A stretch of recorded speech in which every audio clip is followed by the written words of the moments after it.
What? Welcome to Toffee TV. It is club call time. I apologise. Ned has just said maybe one of the stupidest things anybody, anywhere, ever has ever just said.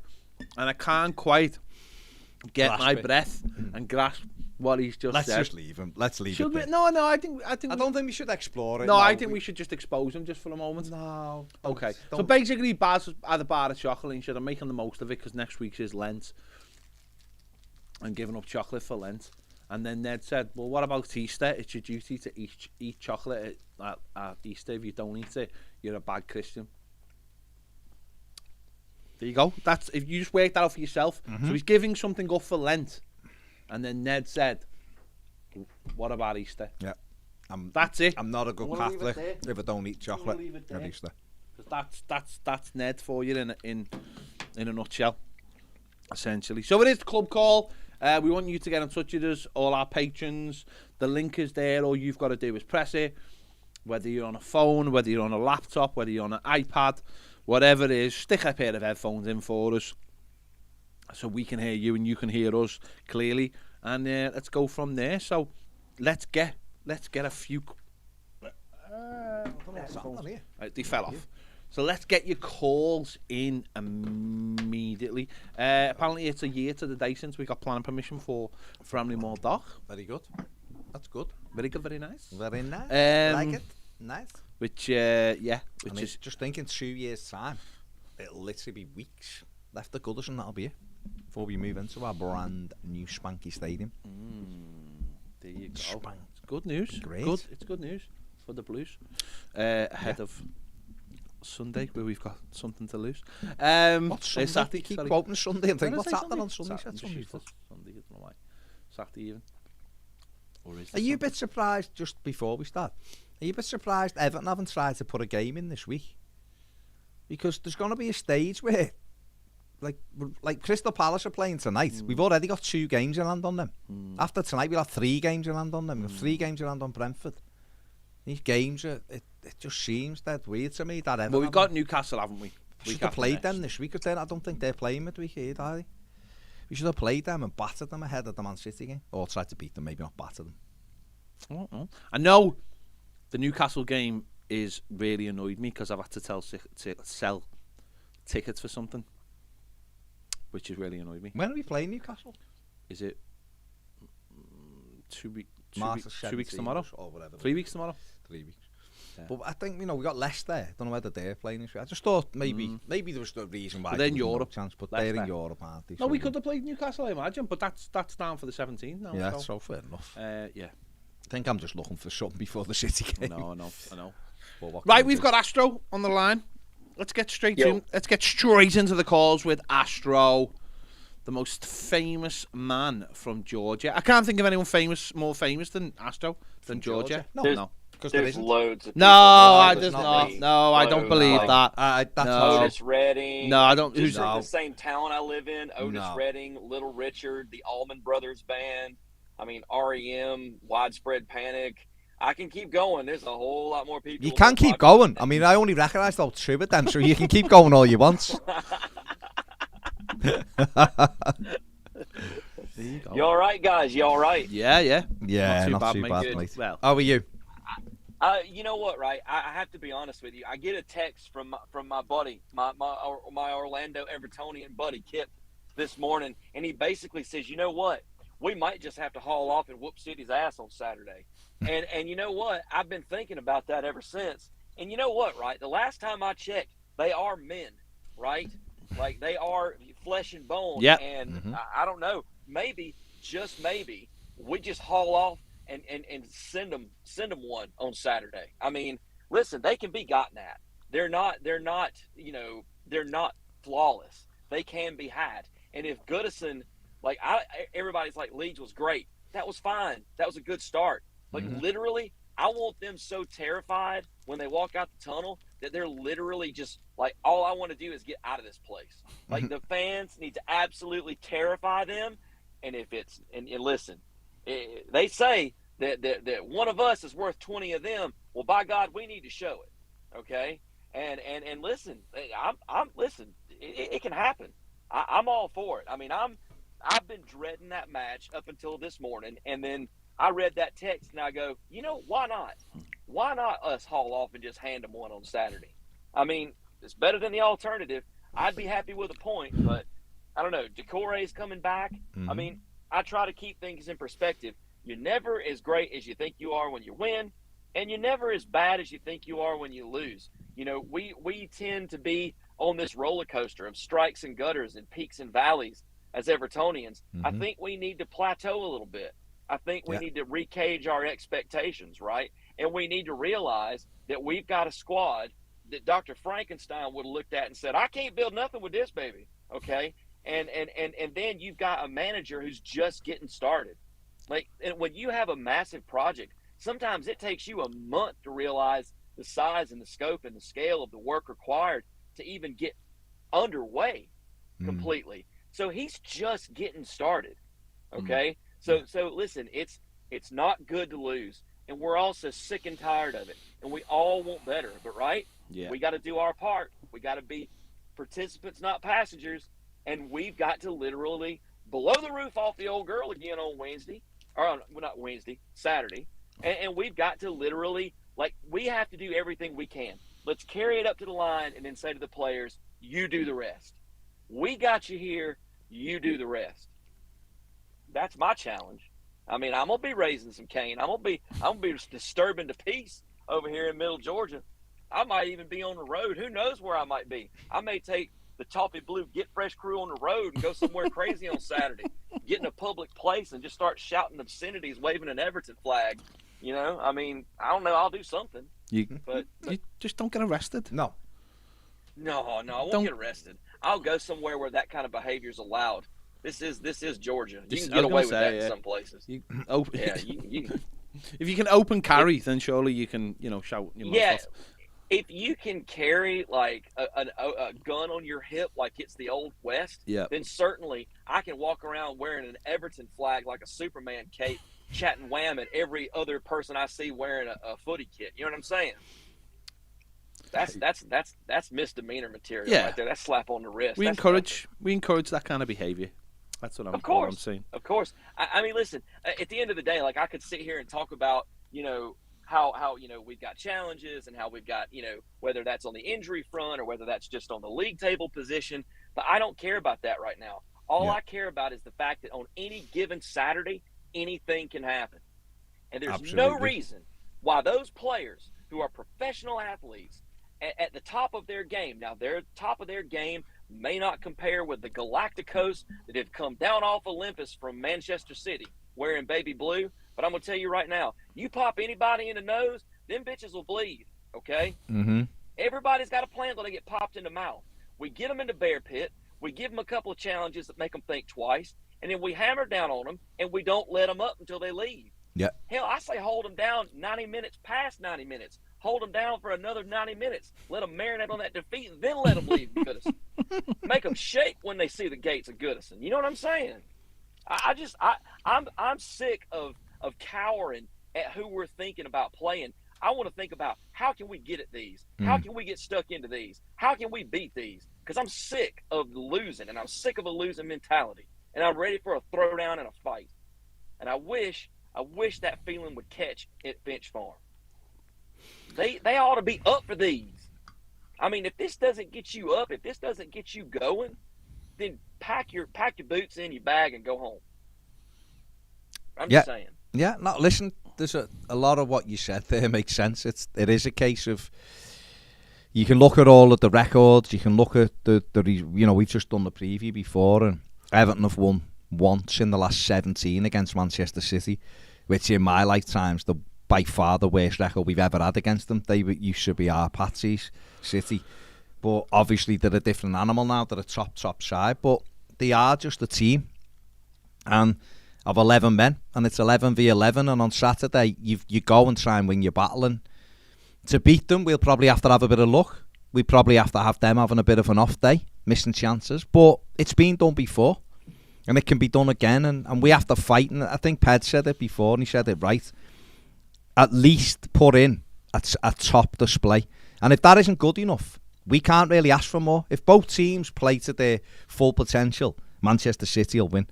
But if Everton play for their full potential, then at least we can all walk out and go, you know what, we had a right good go there. We had a right good go, and they were just better than us because they are better than us. And then we take that into the rest of the games for the season.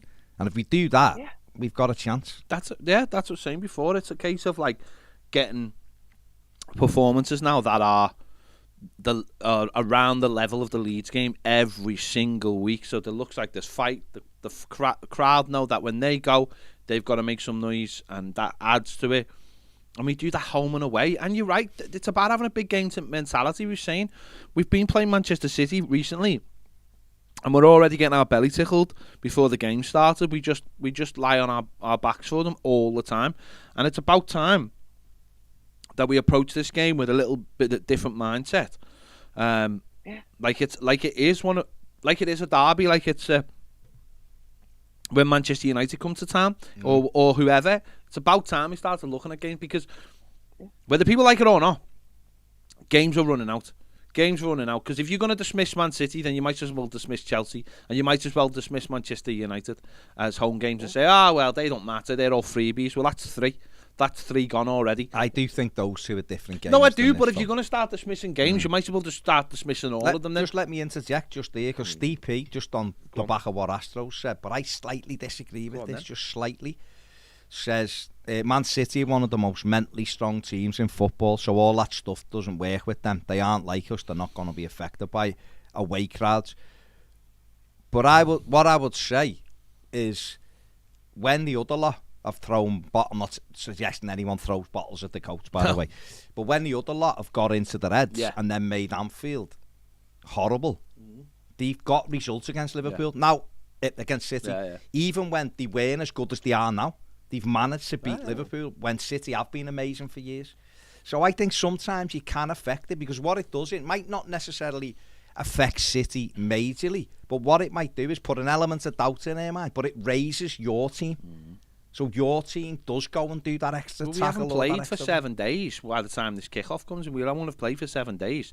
If the fans energise the players, and the players are chasing and harrying after everything, that forces the opposition into mistakes. Now, who's to say one of those mistakes doesn't lead to an Everton goal, and then, you know what, we get our men behind the ball? Or what we're saying is that we're not looking at it saying that we think we're going to beat Manchester City, or we think that creating an atmosphere is going to disturb Manchester City. What we're saying is, let's at least try. Because if we do it in this game, energise us, won't it? And we do it in the next game, when Newcastle and Wolves come to huge games, as far as I'm concerned, and we do it in that, what we do as a fan base is we keep consistent, and we hope the players keep a consistency, and that consistency might start rubbing off into away games. And if it starts rubbing off into away games and we pick up points, we get points at home, we'll stay up. We'll be all but right, it won't happen unless the players and the crowd find a consistent level of football every single week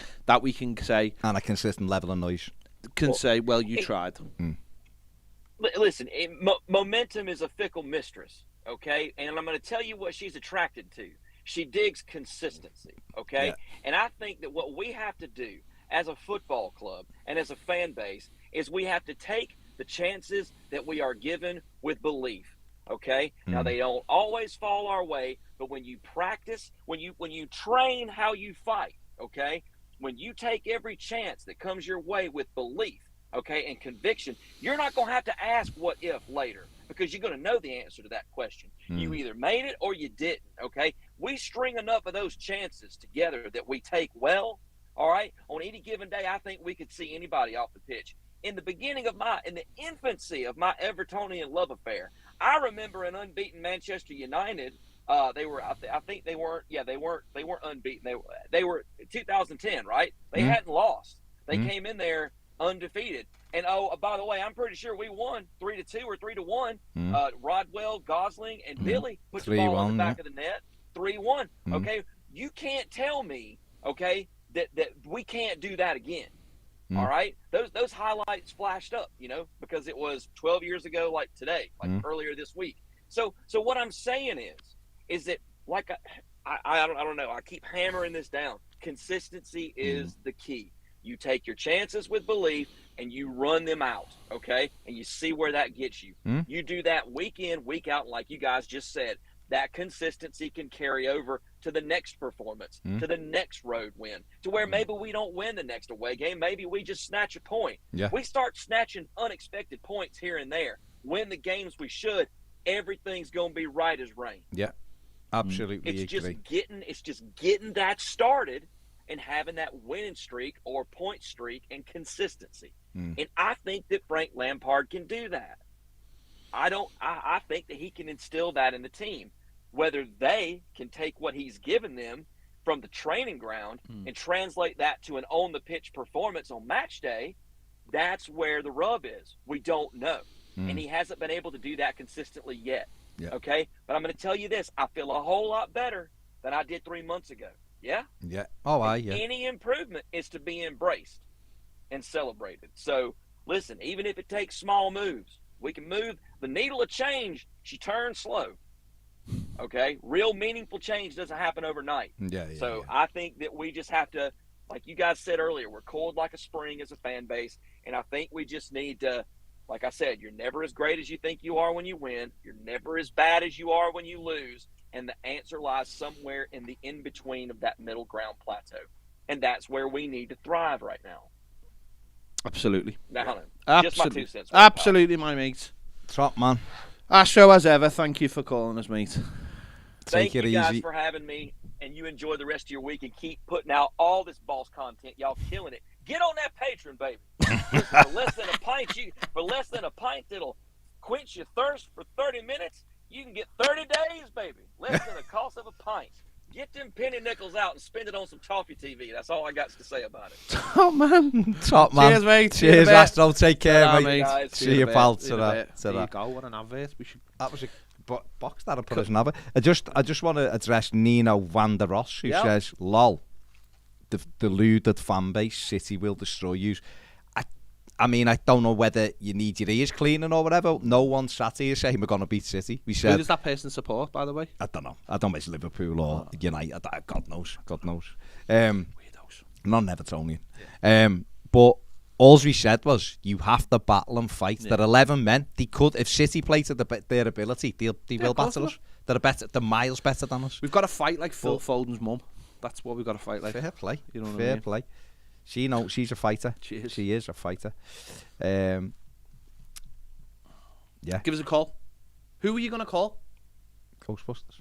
10 to 6. Who are you going to call? That's all I'm saying. It's free. Patrons, it's free. If you're not a patron, then get involved in Patreon and you can give us a call. Yeah. Adam Lilford says, probably an unpopular opinion, rather, for me, but Richarlison is massively overrated. He has one decent game and is then anonymous for the next 2 or 3. Granted, everyone looked terrible, but you can see the others generally can't be arsed or don't care. Richarlison apparently tries his best week in, week out, yet he still offers about as much as the others. The general consensus is he'll be a top player, but top players don't play good 1 week and then offer very little for 2 to 3 weeks. Fair enough, Adam. That's why they play for us. Dick L says Gary McNamara agrees with him. Says he huffs and puffs but never blows the house down. Okay. Dick L says, any chance of Reece Welsh playing in the FA Cup? Maybe. Who knows? Just going back to that Richarlison point though, right? I think the thing with Richarlison is there's something in the psyche there that think about it like this, right? Just on Richarlison. How often does Richarlison play in the same position week in and week out? Yeah.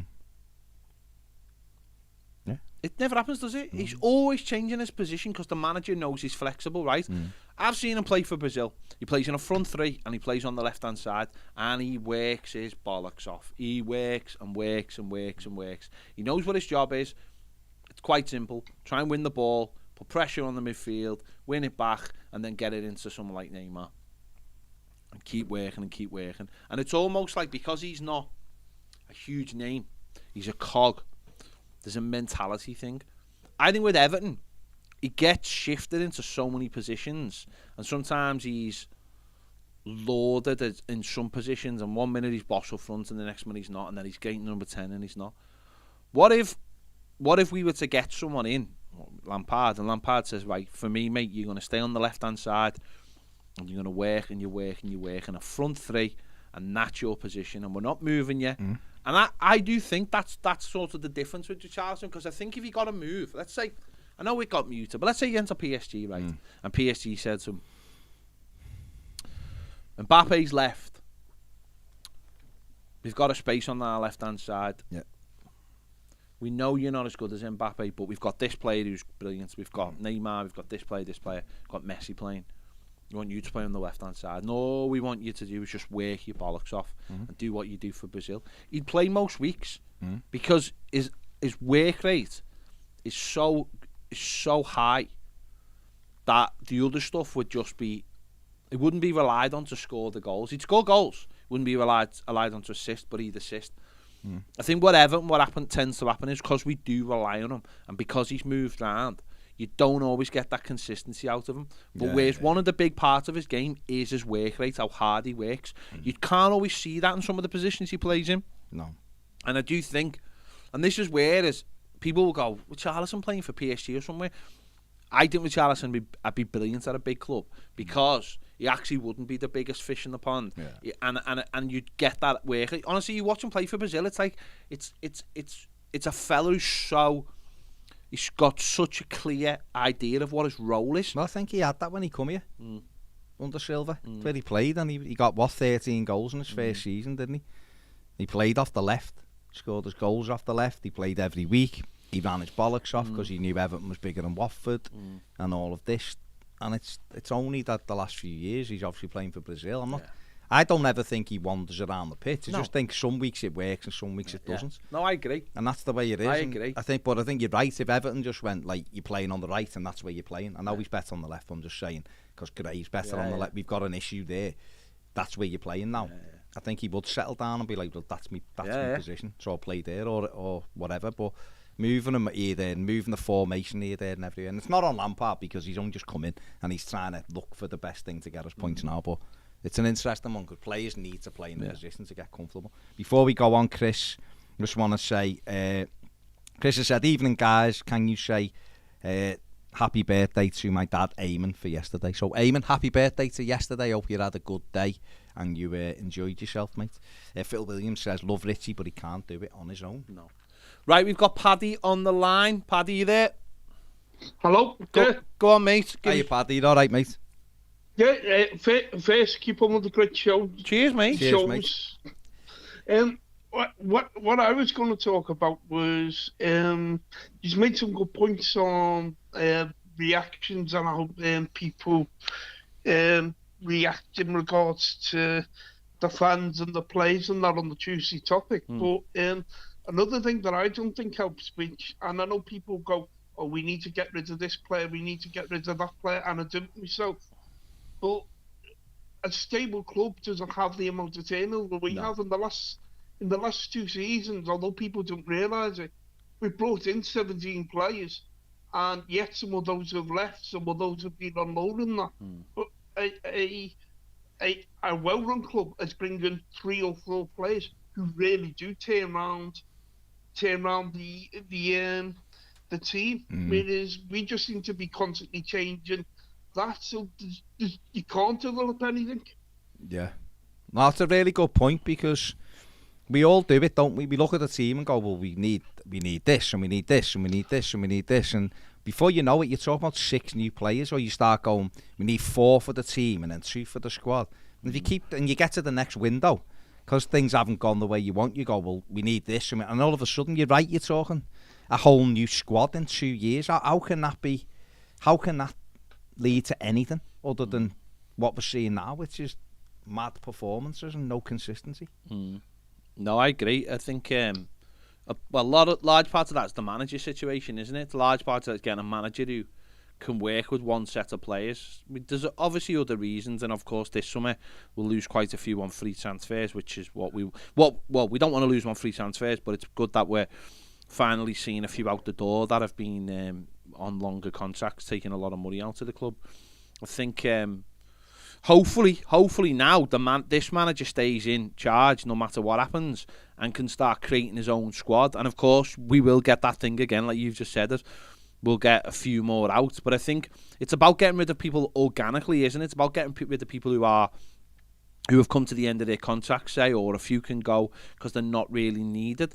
I think that's the most important thing now, is hoping that this manager can come in and build in this summer, regardless of what happens, and then we go from there. And hopefully, if we keep him as the manager and he knows who he likes, and we have a director of football in place, we can start building something going forward. But you're absolutely right. We were talking about this at the beginning of the month, I think, when we signed a couple of players. We were saying it would only take three or four more players, and Benitez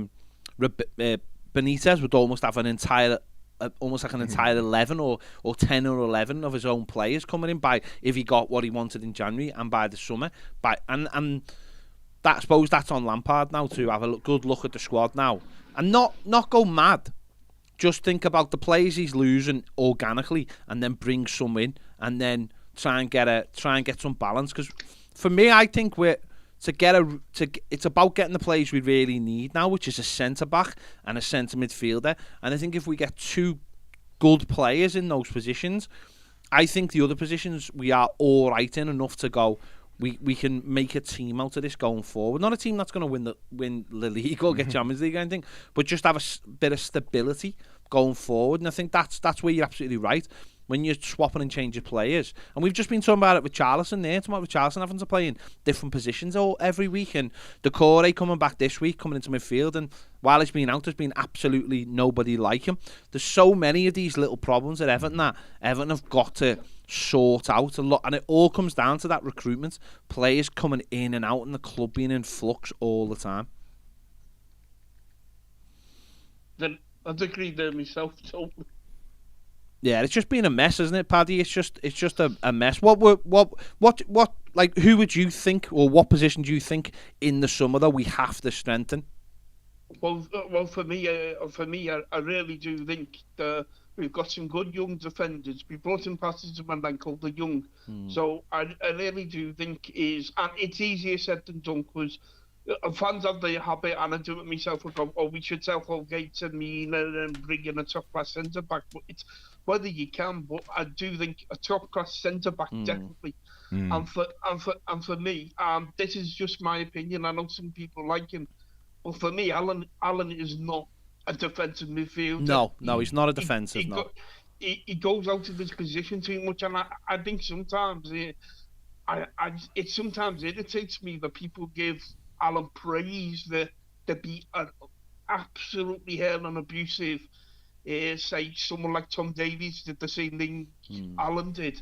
Let's be consistent, and all when we're criticising players, we criticise one for doing it, criticise the other. But I really do think we need a top-class defensive midfielder.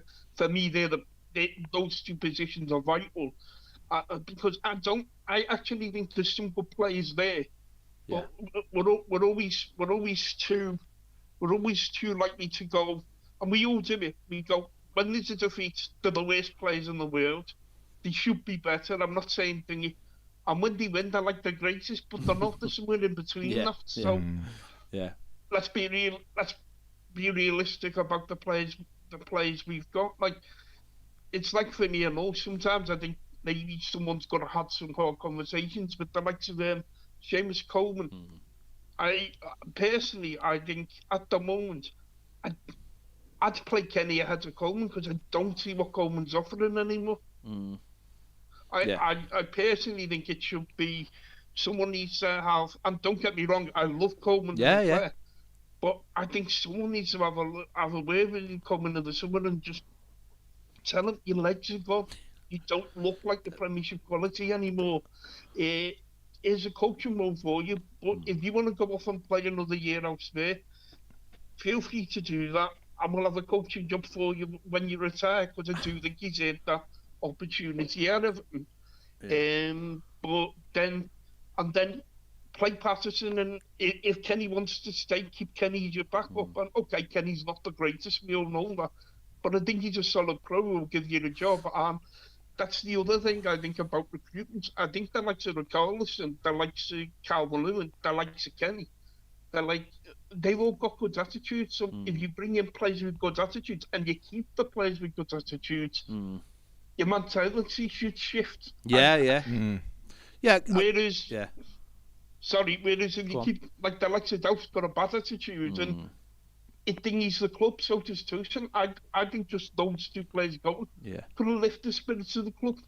Yeah. Just going back to what you said about Coleman, I think you're absolutely spot on. And again, there's almost this thing sometimes where people think that if you're having a go at Coleman, that you somehow don't like Coleman. We do this about a lot of players. Coleman, and what happens with Seamus Coleman is a game like he did against Leeds where he's brilliant and he looks like he could run through brick walls. And then the next week he looks like he did against Southampton or Newcastle. And there's no happy medium. And the club, and sometimes I think what happens is, and I've heard Frank Lampard already sort of not fall into the trap, but it's a case of like, oh, his attitude's amazing, he's amazing, he's a leader, he's this and that and the other. And I just think sometimes, yeah, but we've got a young lad there ready to come in, and we've got to give him a go at some point. And surely Coleman's great attitude can't be the thing that stops this young lad from getting a go at Everton, because I know he's young, but we played against a lad on Saturday, Livramento, who's younger than him. There's, someone said the other day about Trent Alexander-Arnold when he came into Liverpool's side, younger than he is. This lad's got to get a go, and it can't be Seamus Coleman's attitude that's going to stop him from getting in the team. Baz, what do you think? Crazy. No, you're absolutely right. I love Seamus, but we have to look at what the team needs, and the team needs athletic players who can get up and down. Patterson's come in, we've paid money for him, we all wanted him, he's highly rated, get him in and let him settle into it. And I understand, Lampard might be thinking, well, the experience and all that, but it's not working, is it? No. It's not working, so maybe we have to look at week in, week out, it's not working. Seamus will still put a good performance in now and again, of course he will, but also you're doing him a disservice. He's playing games all the time and his legs are failing him a little bit, and people are having a go at him or whatever, or the team is struggling because of it. So, no, I'd definitely be looking to bed Patterson in now. Paddy, thanks for the call, mate. Great call, some great points there. Thanks for calling us. Thanks, and keep up the great work, lads. Cheers, mate. Cheers, Pad. Ta-ra, mate. Ta-ra. Ta-ra. Good call from Paddy. Great comments there. JT says several of the ones that haven't worked out in response to the players who've come in are on their way out organically, so there is that. Yeah. If we stay up, that's the hardest part, That's always, I think, is like when you talk about 2 or 3 out every season, it is always the organic nature of football, where players are getting older, and you Manchester City are the best at doing this. I find they always buy a player the year before they're actually needed, because they know, and they've already made that decision, because they don't mess around. No. They do not mess around. They understand the culture, so they go and get a player the year before. The latest example is Rodri. Rodri comes in, he looked a little bit dodgy at first, but he's had games, he's had training. Look at Cancelo, he's another one. At first looked a little bit off it. He's come in, he's trained, he's worked. It's took him a year to settle in, and the following year they take that position. And the guy takes it off, probably has a season maybe on the bench, and then finds himself out. Or Manchester City are quite ruthless. The kid they've just let go to Barcelona, Ferran Torres, he's not playing, and they end up getting 50 million for him, because everyone looks at him going, oh, he'll do us, he's brilliant, him. And they get good money for him, and they're the masters at doing it. I've heard people this season about Jack Grealish. Jack Grealish is a good player, but he was a good player playing his way. City want him to play the City way. Next season you'll see a much better Jack Grealish. So it's about buying a player the year before, and I think Everton have got to do something similar, but in a lesser way. So thinking about the kids you were always talking about, the one who went to PSV, Sangari, right? 8 million quid. It's a no-brainer. You bring him in and you say to him, there's no expectation. No. We've just let Gabam go. Right, on loan. This is a lad who come into Everton where it was like, you've got to play, we've lost Garner. Well, why weren't Everton looking at that? Number one, they could have been looking at 6 months before, because they should have been, because we knew Garner was going. Yeah. But why weren't they looking at 12 months before, thinking, well, Garner's getting to 29, 30. We should be looking to replace him now, but with Garner still here. But going back to Gabam comes in. He's just come back from the African nations. What happens? We play Crystal Palace. Sneijderlin gets sent off, and you've got Tom Davies sitting on the bench, right? Whether you like Tom Davies or not, he played enough Premier League games for him to go on there, mate. You know how to play the game. Get on there, and you leave Jean-Philippe Gabam, and then you've got a game at Watford. You've got a game against Watford the week after, and you go, play Tom Davies again. Leave Gbamin. Let him settle in. Let him get a few weeks. Let him recover from the tough season he's just had and playing in the African nations. No, what do? We push him into it. He must play. He must play now. Gets an injury. He's out for 2 years, and we may never see the best of him. You've got to preempt what's happening. It's like Everton now. Everton are losing players, whether you like them or not. The players that are going, Everton should have been looking at those positions beforehand and thinking, right, we need someone to replace him, and him. And then when those players go, those lads are bedded in. There's always this thing about signing players, and they must go into the team. And I know we're doing a little bit with Patterson, but you get to the end of the season. Because you're desperate for them, though, isn't it? You get to the end of the season, and you want Patterson to be coming in and ready to take over probably next season from Coleman. But obviously, there's some weeks where Coleman doesn't always look at his best. So it's about how you bring them in and what you do with them. Phil says, love Richie, but he can't do it on his own. Richie, in my honest opinion, is a true top player, quality player. We need more like him, not to lose him. Adam Lilford says, on Richarlison being moved about, being a reason for his consistency. Iwobi has hardly ever been played in his favourite position, but we don't give him the benefit of the doubt. Granted, Richarlison has shown far more than Iwobi, but surely it's double standards, as Iwobi virtually never played. No, it's not, Adam. Not after 70-odd appearances, and he's had 3 good games. No, sorry, don't. Normally, I can agree with what you say, Adam, but on that, I totally disagree, mate. And Brian says, worst case scenario, if we lose DCL and Richie, Brian, we have to do the un-Everton thing and have players lined up and nailed on. Yeah, absolutely. We're going back to the lines. Yeah, Michael. We've got Michael. Michael, are you there? Oh, hang on. We've got. It sounds like we've got the fella from the Smash advert. Ned. And Ned's messing with stuff for Ned, some reason. can you sort this out for us? It is Mike. Michael, you're a bit. Well, you're not a bit robotic. You are full on R2D2's nan. Maybe. I can't hit anything now. No. Better. Ned, I feel like Ned should have sorted this before. I feel like Ned didn't test the mics. Yeah. I can hear me. Hello. And I can hear it. Okay. Ned? Okay now? Well, we can't. No, not we in the can't hear him headphones. now because whatever you've done isn't working. Well, there's nothing coming through the headphones. There's nothing here, mate. As I said, Ned is heading for his degree in sound engineering. So, I mean, that tells you the state of the universities in this country. That is the issue, isn't it? Do you know what I mean? I reckon my dog. No, there's nothing coming through, Ned. You've botched it, lad. I've took mine off because you've botched it. Right. Totally. Let me know if you need me to test. Michael, we can hear you. Oh, great. Go on, what's Yeah, your can hear you now. guys. Go on, what's your point, Michael? Great to have you. I'll try and brighten things up with Okay. American Everton origin. Oh, go on then. Where you Oh, where we you love calling these. from? Where you calling from? Indiana. Yes. Nice. Indiana. Bit of India. Erie, Indiana. Did you ever watch that, Baz? Erie, Indiana. No. Bit old. You're a bit old for it. Erie, great show that. It was like X-Files for kids. No. Okay. Go on, Michael. most things But in Indiana, because it's so vanilla, it could literally be anywhere. Lots Okay. of corn. Okay. But no, so Everton. I work in advertising research. I was at a conference in Philadelphia in July of 2011, and some guy walks up and says, "Hey, I got 2 tickets to this Philadelphia Union game against some English side. I remember You it. want to go?" And I was like, "Yeah, I mean, I got nothing else to do, whatever." And so we roll in there. We're all I didn't pack to go to a soccer game, as we called it then. Mm. So we roll in like corporate tits, basically, and sit in a box. We're like, got our sleeves rolled up. It's like 90 degrees and 1,000,000% humidity. It's so flipping hot. It's unbelievable. And sit there and watch this game. And I remember just a little bit about the game. I remember everyone was mad because Tim Howard didn't play. Yeah. And He walked on at half time, didn't he? yeah, he walked out, gave a wave, everybody cheered, and we met some Everton like head people that, I mean, I know who they were later, but then I'm like, oh, hey, nice to meet you guys. Talk like the Beatles. That's pretty cool.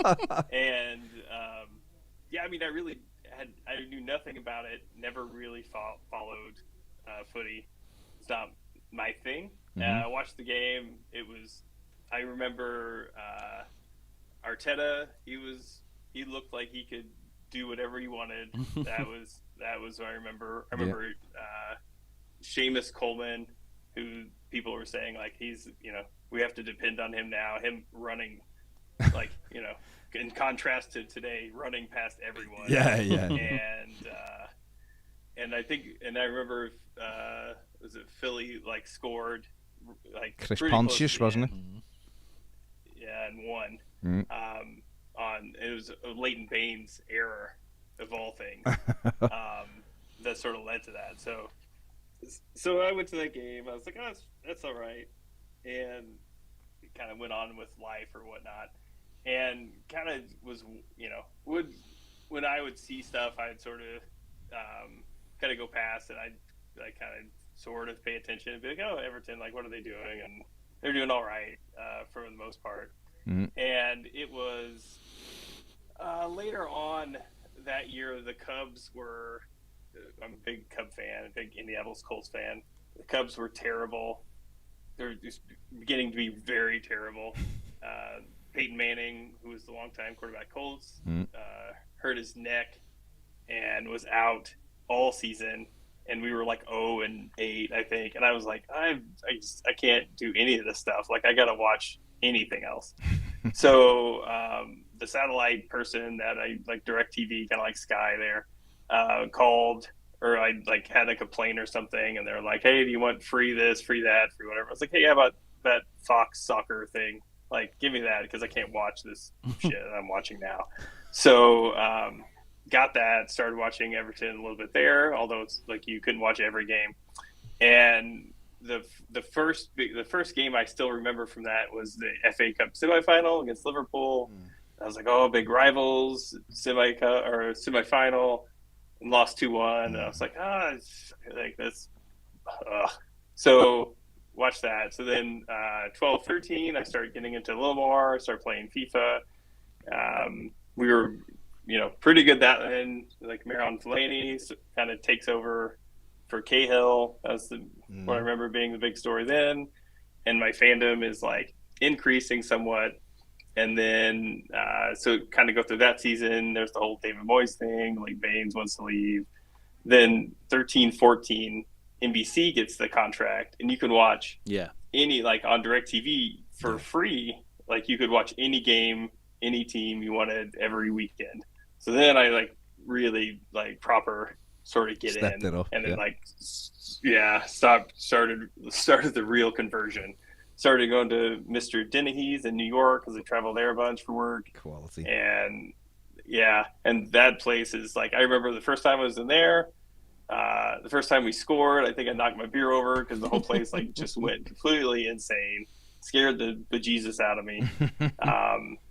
Great pubs, not there anymore. Yeah. Huge pretzels, horseradish mustard that'll make you like die, eye water, cough up blood, I don't know, and then the bartender just shove it to you and just laugh as he sort of as he watched you take your first bite and like literally cough for about 10 minutes or so. I think he got the beer tab up. I think that's why they served it. But yeah, so really got into it then, and like was full on fandom from like 13-14. Obviously, it was amazing from a result standpoint. The football was a lot more attractive to watch after the first little bit, which the first few games, it's sort of, I remember my wife sort of like stopping in the living room being like, they pass the ball around a lot. Do they ever try and score? I mean, that summed up Roberto Martinez's career at Everton. Because it was like those two guys in the back, they just like pass. There you go. Your wife so really sorted got into it. Yeah, she's like, she is the ultimate like casual observer. Can sum up exactly what's happening in like 2 minutes of watching what's going on. So so now I'm like super into it. Europe the next year, that's fun. A lot of good because during the week I was in New York, so a lot of weekday Europa League matches, Mr. Denise. That was a lot of fun. And then then the Cubs got super good, the Colts got better, and Everton sort of went the other direction. No. It was, but by then I was probably more into Everton than I was anything else at the time, and so it was sort of swung the other way. It didn't really deter the fandom in any way. Was a big Ross Barkley fan, and that went however it went. So got my kids into it. Of course, they're the only kids that wear Everton anything from anywhere. People we show up to soccer on the weekends. And like, what are these shirts? I'm like, it's like the greatest Cub in English football. Like, come on, you guys are crazy. Is there wearing their Ronaldo and Man City stuff or whatever, Pulisic Chelsea jerseys. Went over to Goodison and Liverpool in 2018 and saw. So the first match was I think Valencia was the preseason. We actually saw you guys like walking around with a camera looking like very official at the friendly that year. That doesn't sound like us. Yeah. And my kid's like, hey, isn't that the guys you watch on YouTube, that the one guy that fell out of his chair when he's playing video games or whatever? That was me. That was amazing. Yeah, my God. I was like, yeah. That's a deep cut. That is a really, really deep cut. A lot of our viewers would never have seen that. As one you should have come and said hello. That's one of the funniest things we ever did. I should have, but then it wasn't like, I think I became a patron like probably right after that. And yeah, I mean, what I would say about Everton is like big part of my life, big part of our family's life. When I think the big family conversion was going there, touring Goodison, walking out to Zed cars, everyone at the club when we were there was super, super welcoming. Just like the opposite of like American sports. So if you go to a tour here, like you can't do this, you can't do that. Everton, they're like, yeah, sit on the chair, get behind the media thing, do this, do like whatever. What do you want to do? Just don't get on the pitch. But pretty much anything else is like open, open. Yeah, drop a load of dough in the club shop. But yeah, it's been a labor of love, despite this year. Yeah. More good than bad. But yeah, no, I just long time fan of you guys, Everton supporter since I guess 2012, probably 2013 is better. And I don't know, just it's been good, and I don't know, hope more returns to come. I could go on and on about how you build a team and how it's different than America, but what scares me about that is that isn't a story about how you become an Everton fan. That's a story about how you become a football fan, and that scares me more than anything. That actually this football club made you enjoy this sport.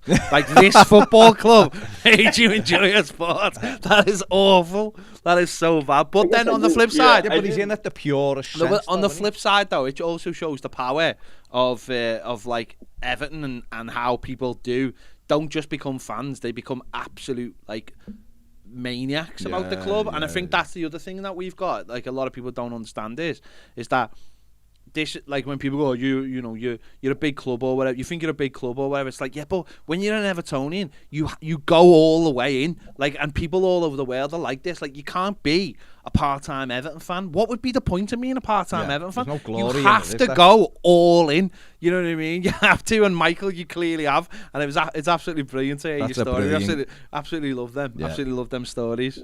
Outstanding, Michael. The one thing. So when at the 13-14 season, there's a lot of like pick your team quizzes and all this stuff going around because now you can see all the matches. And so I take the quiz, and it's like, yeah, what's your favorite color? It's blue. You like new stadiums or historic stadiums? Like, if you're a Cub fan, then you probably like historic stadiums. You want that, check.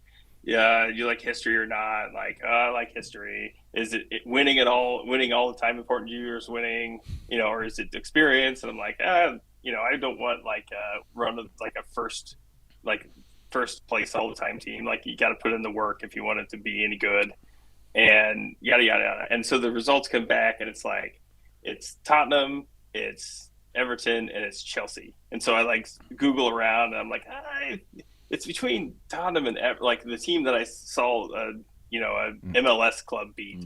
Like, okay, so I'm watching Tottenham. Like the beginning of that season, they'd sold Bale and bought bought everyone, and kind of like what we did, 3 years later or whatnot.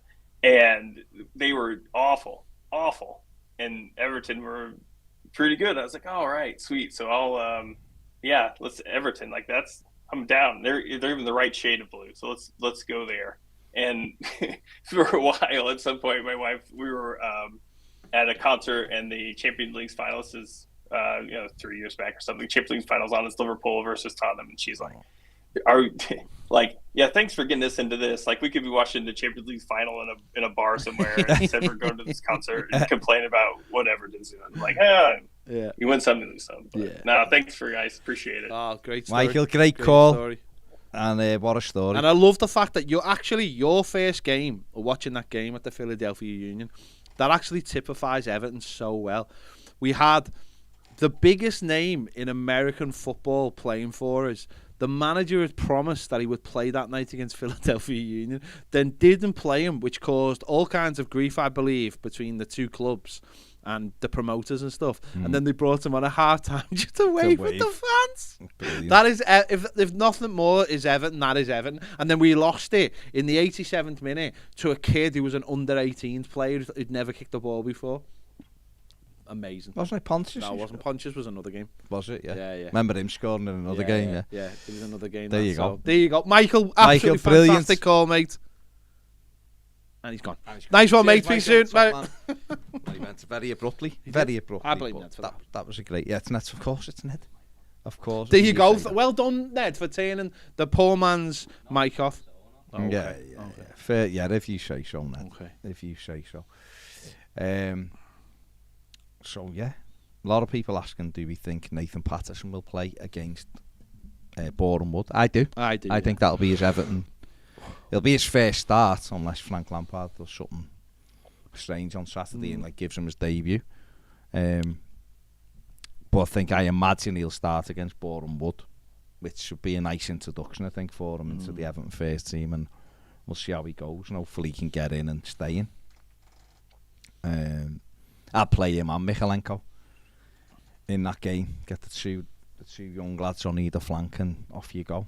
And, have that balance, and it's a good introduction. There'll be 30,000 there that night, and it's a good way for him to make his debut, and then hopefully he'll grab his chance and impress the manager, I think. Confidence as well, won't it? Playing the first team and show him what he can do, and then everyone will be on the manager back then to play him every week. That'll be it. Then it's up to him, isn't it? But that's the way it is, isn't it? You need that energy. We need that young. You're trying to build something moving forward.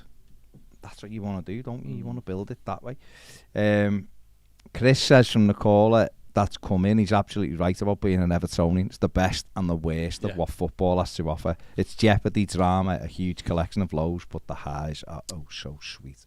And then we just need a few highs, don't we, just to remember what they're like. Listen, make sure you hit the like button, by the way.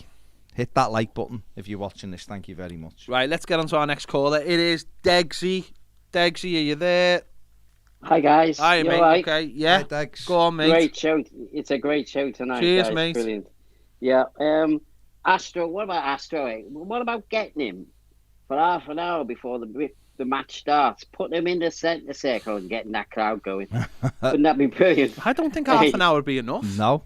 He'd still be on his first point, wouldn't he? Yeah. That's trying to whip them up. Preacher Astro. Yeah.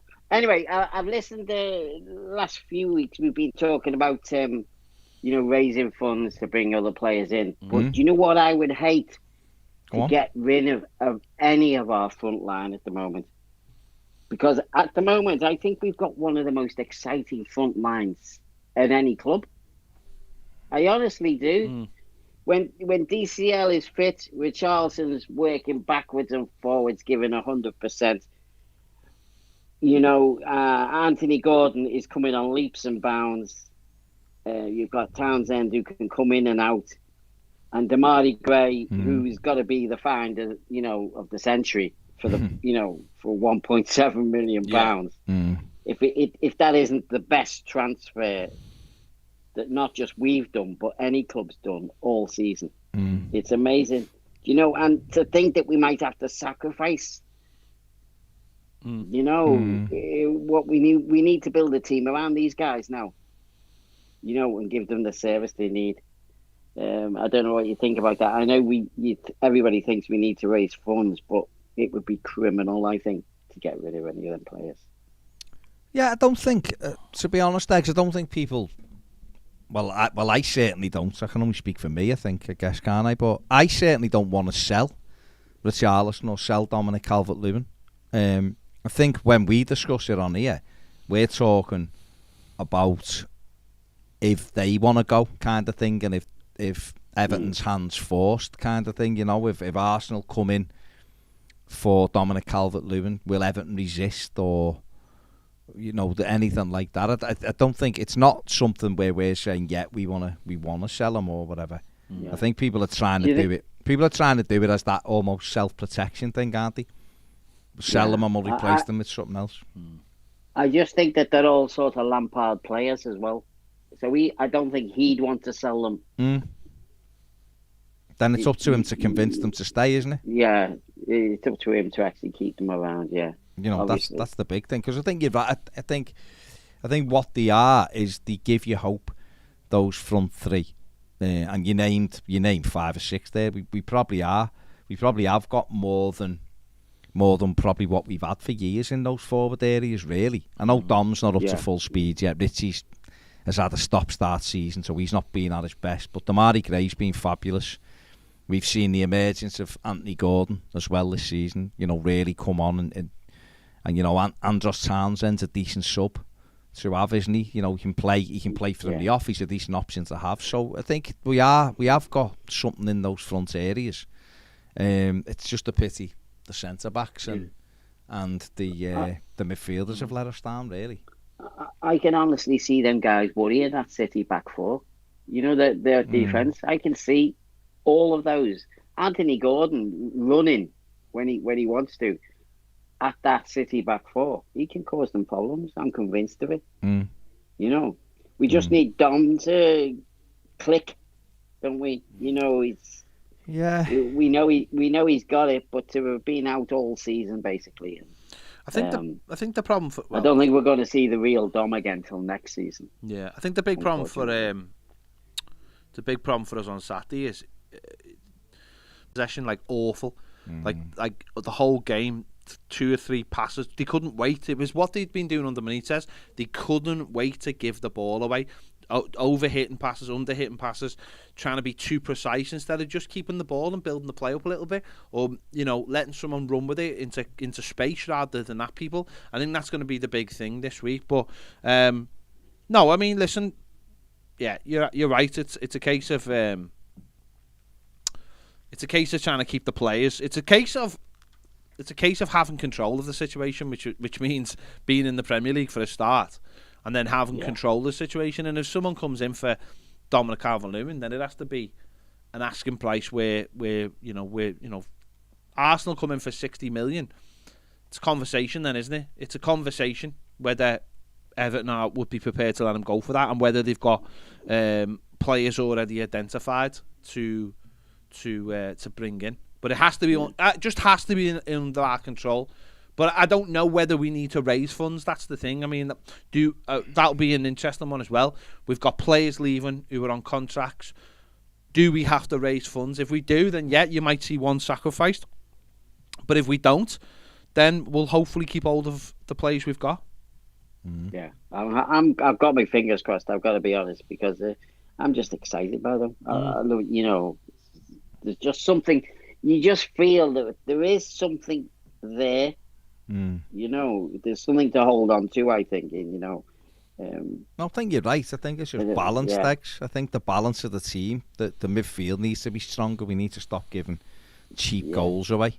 Saturday. Well, the problem, where every time that the problem I've got with the Corey at the moment is every time he comes back after a little bit of an injury, it usually takes him 2 or 3 games to click, doesn't it? Yeah. For him to get his stride. But we definitely need to play 3 in midfield, I think. Definitely. On Saturday, even if we want to get hold of the ball at least.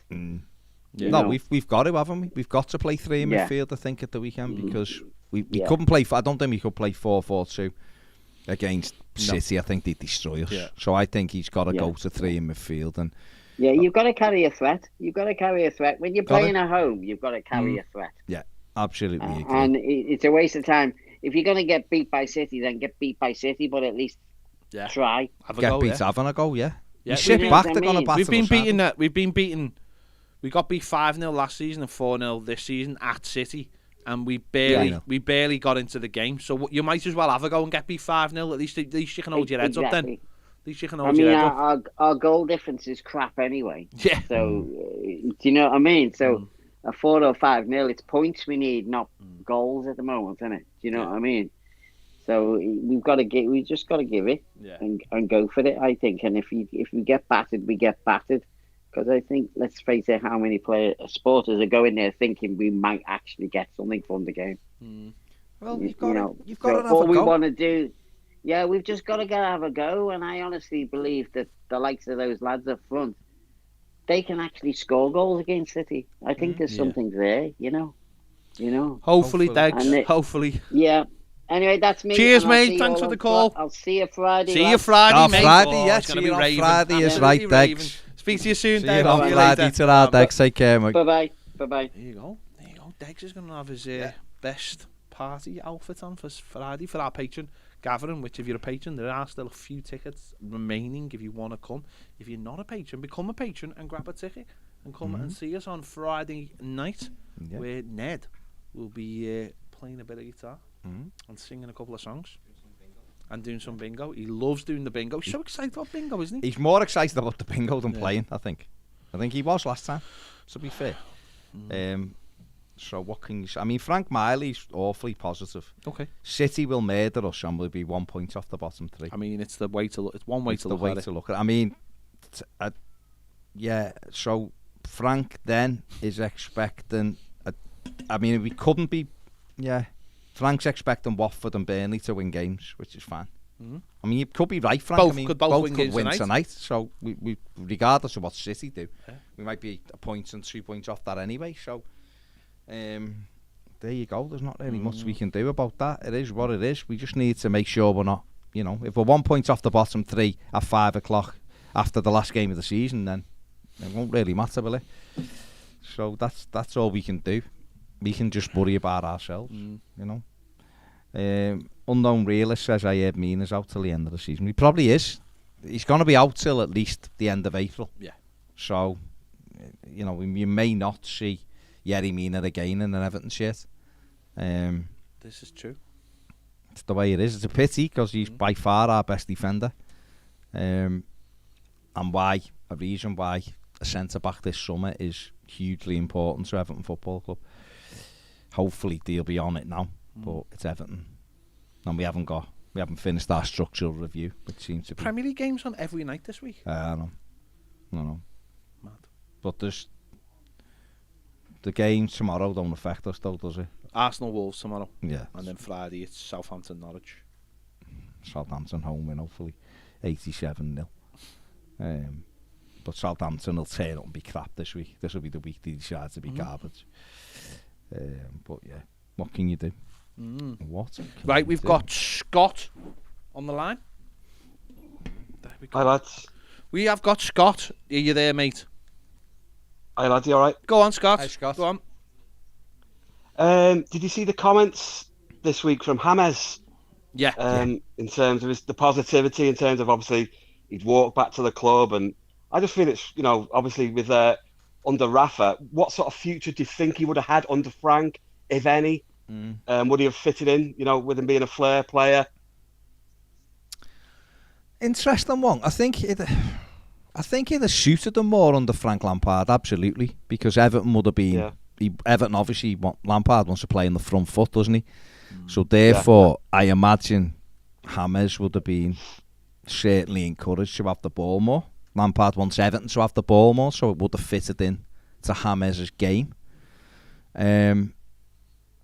So yeah, I think he'd have done quite well, reasonably well under Lampard. Obviously, it might have stunted Anthony Gordon's growth because obviously he would have played less games. So it is that, isn't it? It's that thing of him sitting there saying, "I'd love, I'd go back to Everton. Why not? I loved it there and all this." Then it's just sort of, you hear that and you think, "Oh, what could have been?" Because obviously he was the best player in the world. He was the best player at the World Cup, wasn't he? Back in, was it 2014? 2014, yeah. 2014. He was like, who'd have thought Everton would have ever picked up a player in that, in that ilk, and then we get him, and then obviously we had the shower Benitez, and then he goes, and it's just what could have been, I suppose. So it's nice to hear, but on the other hand, you think, wow, wish we still had him, so to speak. Yeah, it's the what you call, isn't it? It's the girlfriend that got away. It's the what could have happened. It's always worse than what. Yeah. It's always more romantic than what did happen. And ultimately, what did happen with James Rodriguez is that he only played half of the games last season. This was a guy on the last game of the season was on a jet to Colombia to prepare himself to play for Colombia. This is, these. And I'm not taking anything away from the guy. Well, he didn't play against Wolves, did he, at home? We beat Wolves, and then he obviously wasn't there for City. This is one of the most, the best players I've ever seen play for Everton. Unfortunately, never got to see him live. But at the same time, there is that thing of where would he have actually fitted into this team? Could we have carried him? Would he have given us more? What would he have given us more of? And I know he would have given us more of, but what would it have been? Andres Townsend came in and scored more goals and got more assists this season so far, I think, than he did. And that's not saying Andres Townsend, I know he's not a better player. I'm not taking anything away from James Rodriguez. It's just that it's got to be more than just a conversation about Rafa Benitez and what could have been and all this kind of thing. It's ironically, Rafa Benitez should have used them, even if he used them up until he went, because he was good enough to play in our team. But I know that obviously Rafa Benitez didn't want to use him. I was speaking to someone about this week and saying about, for the money he was getting. And people have said to me, it doesn't matter about the money he was getting because we've wasted money everywhere. But it doesn't matter if we waste money everywhere. £200,000 is a lot of money. And Everton, unfortunately, didn't seem to have a plan for how he could exploit the marketing side of James either. So, of course, we went to America and that was great. And a lot of it felt like it was off the back of James. And that's great. But it never really felt like they had any kind of understanding how to market this man who has got millions and millions of followers on Twitter and socials and all the rest of it, who uses Twitch as a platform and all these kind of things, who's clearly got, as an athlete, a sportsman, a huge following. As a football club, we had no idea how to tap into that. And I know people will go, well, does that matter? Well, of course it matters. It matters. Should have had them with an Everton shirt on playing Twitch. Yeah, it matters massively. Everton could have had done a Twitch thing where it was like the competition where they invited so many people to have a game of Call of Duty with them or something. Do you know what I mean? These are the things that I always think that Everton never understand. This is the real first big football that Everton had in the modern era. They never had a clue how to use them. No. They never. The number one thing they should have just done straight away is just gone, there's the number 10 shirt, mate. Not asked. Don't care about who's got it now. There's the number 10 shirt. James, number 10.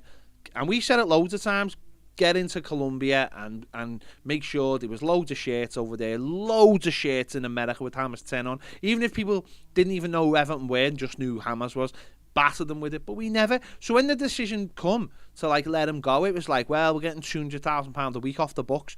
And no one could turn around and go, oh yeah, but did you see how much money he brings into the club? Because he probably wasn't bringing anything into the club because they didn't know how to market him. And again, that could have been a player that we could have got so much joy from, and we didn't, and we wasted it. We wasted a huge opportunity, and but yet there's still that thing of like, oh, he says he wants to come back, and it's almost your eyes light up. Well, that's it. That'd be interesting. I mean, you look at it and you think, a lot of people think he's a luxury type player. He goes missing in games, but then he puts a ball through for Richarlison that splits one of the best defenses in Europe. Van Dijk, they're all looking around. However, I mean, it's just would he have had the work ethic that Lampard demands? That's the thing. I mean, obviously he's not coming back. I'm just talking hypothetically here. Yeah, of course. But would he have had that work ethic? Because obviously Frank demands 110%, doesn't he, every game? He's a player that you could.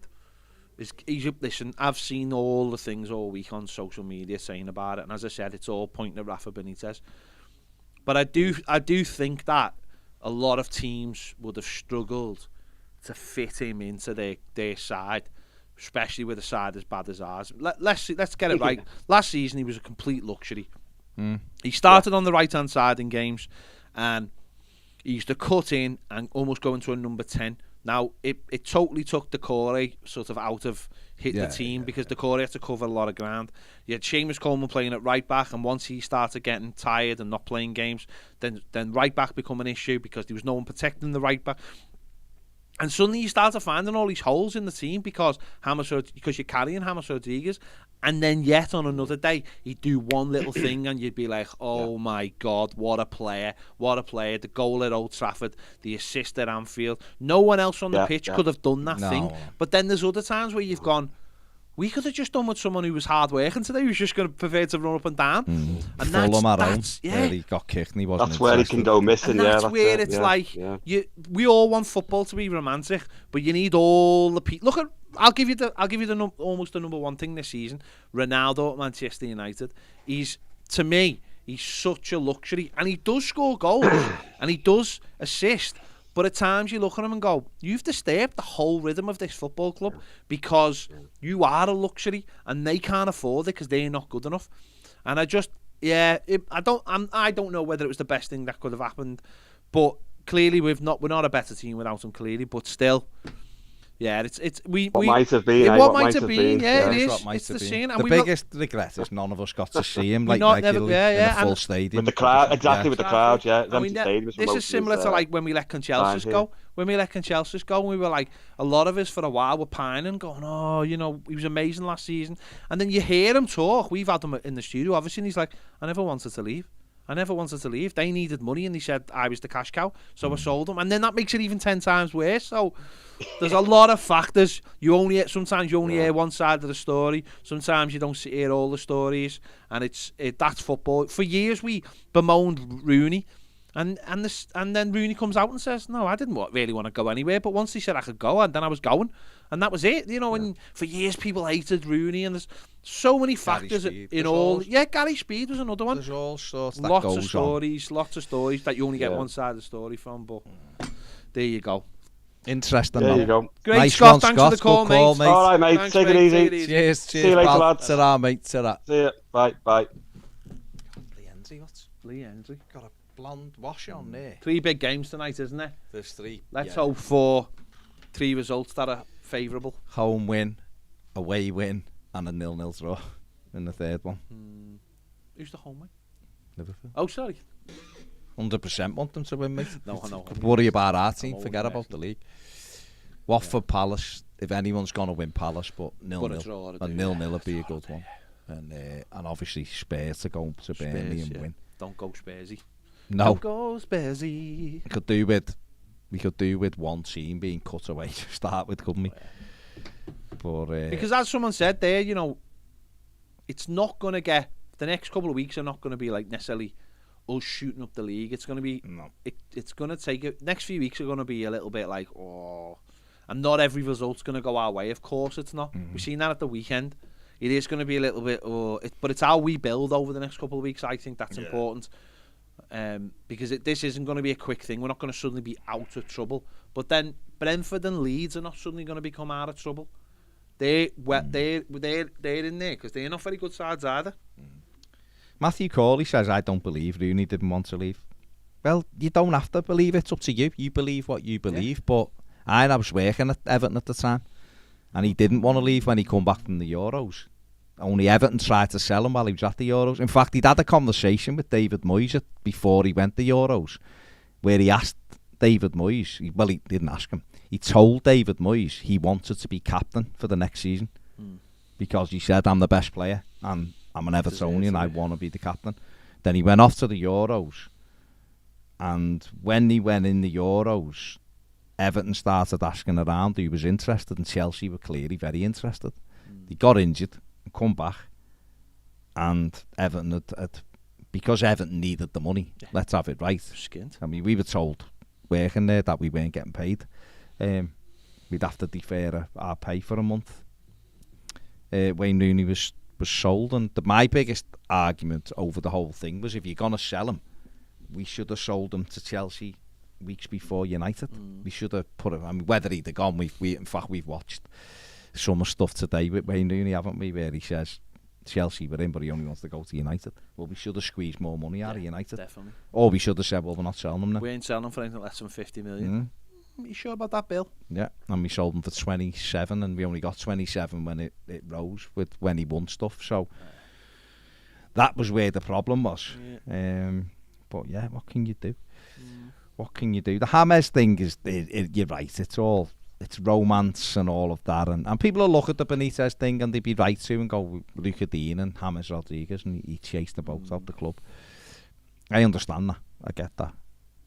But James Rodriguez was on £10.4 million a year, just on his own. Yeah, we can't carry. Not where we are. It's not sustainable. We're in Europe and you're getting extra money. It works, but it doesn't work.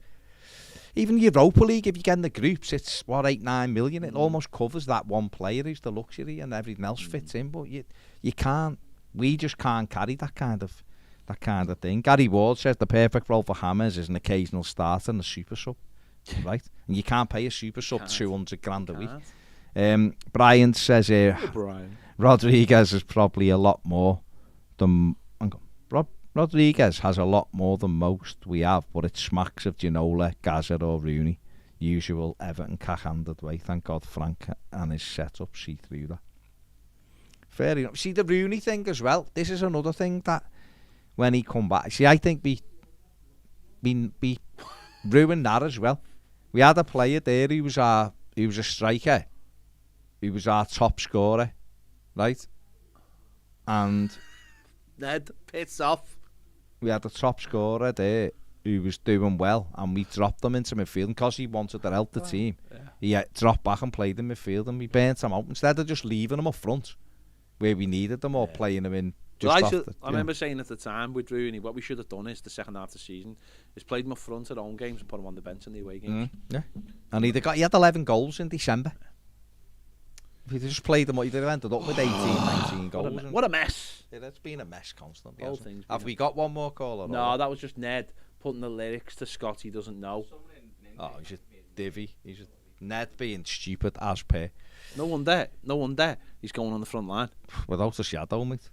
Front line at train guard. Ned is off to the Ukraine. Yeah. 7 minutes left. Get your call in if you're a patron. Go on the front line, Ned. Told you. But yeah, fully front. Any more comments? Just looking for these ones. Deg says anyone running Richarlison down is a flake, an abject and pathetic excuse for an Evertonian. Richie works his Brazil nuts off for us, for our sad, dysfunctional, fragile orchards. Yeah, fair enough. Sharon says backroom staff as well, Baz. Just looking here. Ian says remember Rooney's first worldie against Arsenal. Yeah, it was incredible. Wasn't his first Everton goals, by the way. He got two at Wrexham, didn't he? But it was his first Premier League goal, and it was an absolute belter. Jenny says Astro were a legend. Yeah. Frank says if James accepts 45 grand a week, then yeah, come back. Otherwise, stay away from her. Everton won't go back for James Rodriguez. It's done. That train, that ship has sailed. Frank Lampard wouldn't want him back. So he's trying to. I think Frank's trying to go a different way. Yeah. Stephen Niven says great show, guys. Just wondering why Patterson is not getting a chance. I mean, why do you think Nathan Patterson hasn't been given a goal yet? I was before the Leeds game. A lad came up to me, Scottish lad, and with his Rangers scarf on, and he was like, "Why isn't Patterson getting a goal? He'll be amazing, you know." He'd obviously watched them and stuff. And I just said, I think when he gets that chance, I think he'll take it. But I think at the moment it's a weird one for Frank Lampard. Because he must look in training every day. And I've said this here, I've said this on other things. In training, he must see Seamus running through brick walls, captain, leader, all the things, and think, right, we're in a mess. Is it right for me to drop him? And it might be a case of Boreham Wood might be that game when he just says to him, off you go. make yourself undroppable. Yeah, I know it's Boreham Wood, but have a big game tonight and show that you're really good. And that when I'm asked at the press conference about your performance or whatever, people are like, will he start? And once you start going, well, he had a good game, didn't he? He's giving me a decision to make. It makes you a little bit easier. It's a difficult one with Seamus because in the two-way games, I think he's been absolutely abysmal. But in the two home games, he's been good. So it's hard to know. Right, Man City mightn't be the best game because it's all about experience. But on the flip side, it's the naivety of playing against Man City. And the energy. Maybe it'll be a case of, as I said, Boreham Wood, get yourself in there, have a good game, and we'll go from there. Listen, the lad's got quality. He's played in the Europa League. He's played Scotland. Everyone knows he's a good player. If you listen to, this is not like an Everton buy where we've gone, oh, he's that good, buy him. This is something that people have been talking about for a while, that people have known about him. It's about him just getting that chance and taking the chance. Yeah. And that he's a victim of circumstance because the captain plays at right back, and that was the same thing he had at Rangers. Yeah. Oddly enough, but now. But I think now he knows. Now he has to. Now he just has to dislodge him. Yeah, and once he gets in, I think he'll be done. Danny says, "Look at what Moyes has done at West Ham. It's not about stars. It's about work rate and desire." Glenn says, "Baz, only question. Years ago, the best thing we could have wished for was a rich owner. What do you wish for now? Stability. Quite simply, mate. Manager that can stay in place for a number of years and make the team better." Blue Nose Dublin says, "Sheedy was class, but could we do with his left foot now?" Yep. Could do with his right foot now. We could, yeah. Glenn says, "Just play Patterson away and play Coleman at home. Simple as mustard." Maybe. You've got to get them into the side somehow, haven't you? And Joe Roberts says, "Do you agree that it's the owners that are the problem and not Frank Lampard?" Well, it's definitely not Frank Lampard. He's only been here a couple of weeks, but it is the owners. The owner has been the issue with Everton because they've never made the right decision. They've never backed the decision. They've never got the right people in place, and they've interfered. So yeah, absolutely. Stephen Niven says, "Bad timing with Rafa getting sacked for Patterson." Yeah, because I actually think Benitez would have played him. I think that's how it would have gone. And obviously when Frank come in, he's just thinking, right, let's get people I can rely on immediately, stability, and let's coach the other lads as we go. But I wouldn't be worried if I was Patterson. He's learning it. It's exactly what teams should do with young players. We've just said before, haven't we? You give them time to bed in. We are very conscious about getting players right into the team. I think what it is for us is give them a sniff, give them an opportunity. Yeah. We've seen what Mikalenko's played 3 games. 3 games. And in some games he's looked okay. In the same game he's looked a little bit. He's learning. Yeah. The pace of the Premier League is nuts. He's learning, and it'll be the same for Patterson. But he's got Ashley Cole to learn off as well as a left back, hasn't he? So, but both have for fullbacks. John Joe Kenny to learn off. And John Joe Kenny, of course. Chris says, weirdly, I think James would work in a Lampard team if it was a rotation between him and Dele, who are both similar. Enough number 10s. That's something that the squad can be built around. No, the team's got to be built around. Say what the team's got to be built around. A centre back, a centre midfielder, and a centre forward. It's got to be solidity. It's got to have a spine and solidity. It's your spine. Paddy B says, "I think it's mad how the Prem and teams don't get their players out and talking for themselves like the NBA players do. The best players in NBA lead the press conferences." Yeah. And Daniel O'Connor says, "What formation would you start against City?" He thinks we might go with a 3. I'd go with Who would be the 3 though? I'd go with an 8-1-1. You said before the best ways to attack them.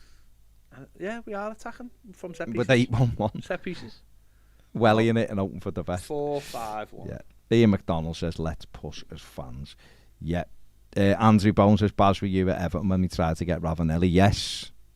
What a mad day that was when his 4 cars turned up with blacked out windows and 17 people walking with him. Do you know where I was? It was mad. Do you know where I was? Times Square. Were you? I Yeah. was in Times Square. Yeah, it was crazy. Looked like we were getting him as well. People were very, people at the club that day were very, like, looks like he's coming. You know, it all seemed to go well, and then I don't know what happened, but he didn't sign. But he'd have been a good sign, I think, for Everton. Good goal scorer. Although we went to Derby and didn't. He still scored, but he didn't have the same thing. But we needed someone like that, but that's the way it is. Right, hit the like button before you go. That's just done. Make sure you subscribe if you haven't already. Thanks to everybody who phoned in. Apologies if we couldn't get you on. I think there might be someone waiting, but we haven't got time. Get your call in earlier. But there you go. And the Reds are going live now because they've Ned's got fault. a game Ned's as well. fault. So there you go. Blame Thanks Ned. to everyone. Blame Ned. See you later. Bye.